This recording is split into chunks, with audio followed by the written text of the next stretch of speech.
Afrika ma ugwe obedo gi chike machalre matayo chenro mag lupo e nam Lolwe matieko wach mar san ma jolupo ma Kenya osebedo ka yudo lwet obila mawuok e pinje malibamba. Jolupo matiyo gi nam Lolwe ahinya to chula mantiere nam Lolwe kama oting'o chula mar Remba kod Ringiti osebedo ka neno matek e lwet obila ma Uganda magikoni osebedo ka kotogi kendo ka gisewogi kuom kalo kiew mar lupo kod dhi ataro gi chike mag lupo e pinyno. Jakom mar dho wedhe ma kaunti ma Homa Bay Edward Oremo owacho ni jotend pinje mag Afrika ma ugwe onego yie bedo piny kendo giket chike machalre matayo weche mag lupo e nam Lolwe. Ma Uganda osesiemo wang'e kendo bende wasebedo gi budho motwere kabisa gi sirikand Kenya neno ni wawuoyo kodgi e chandruok ma jolupo yudo loka Uganda kuche yor meko.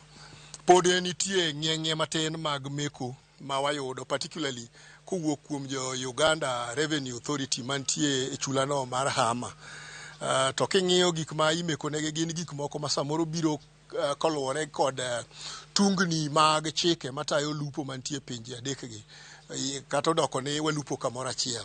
So pod wakwayo ni ker marwa gi jotendwa pod nyaka ket wigi piny e spirit mar East African Community mondo ng'i ni oket kanyakla ka ma kisungu wacho ni gi harmonize weche momakore gi chike mag lupo mondo gibed machal. Nikech chon Waganda inche wacho ni gimako jo lupo ma Kenya nikech tiyo kod kilwa marach.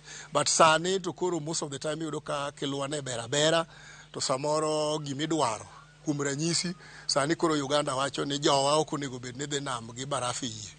To wan Kenya ka to wawacho ni rech onego bed ni wuok e pi ni chap to lware barafu mondo maintain or reduce post harvest loss lal miyudo tok kosegol rech e pi kokete yie kacha. To kocha to giwacho ni bedo gi ice e nam no nyalo miyo tiek ndalo mang'eny e nam.